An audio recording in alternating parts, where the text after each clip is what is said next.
Le 21 octobre, dans l'isoloir, les Canadiens vont se poser une question. Veulent-ils, oui ou non, donner un deuxième mandat à Justin Trudeau? C'est le principal enjeu de ce scrutin.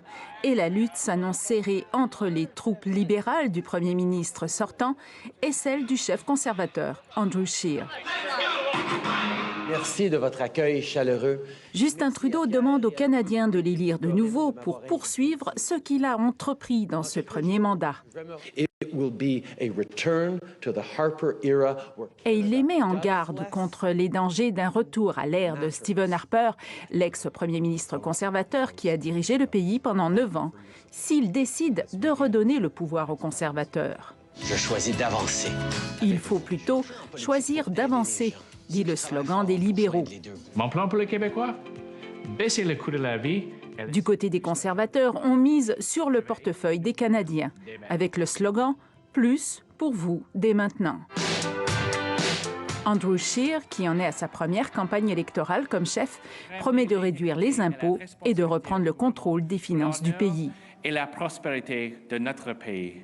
Ce qui est sûr, c'est que ces élections seront un duel au sommet entre les libéraux et les conservateurs. Maintenant, vous savez de quelle bois je me chauffe. Le nouveau Parti démocratique, le parti le plus à gauche, est en forte baisse dans les intentions de vote. Le chef, Jack Mitzing, ne réussit visiblement pas à séduire le nombre d'électeurs suffisant pour prendre le pouvoir. Le seul parti qui met de l'avant et défend les intérêts du Québec. Au Québec, le Bloc québécois a repris du poil de la bête avec l'arrivée d'un nouveau chef, Yves-François Blanchet. Ce parti souverainiste ne peut pas aspirer au pouvoir lui aussi, mais il peut diviser le vote dans la province au détriment des libéraux et des conservateurs.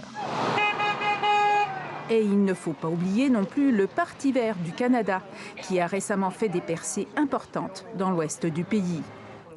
Alors, quel parti va cristalliser le vote de protestation des électeurs qui ne voudront pas voter libéral ou conservateur et qui pourrait ainsi faire pencher la balance d'un côté ou de l'autre?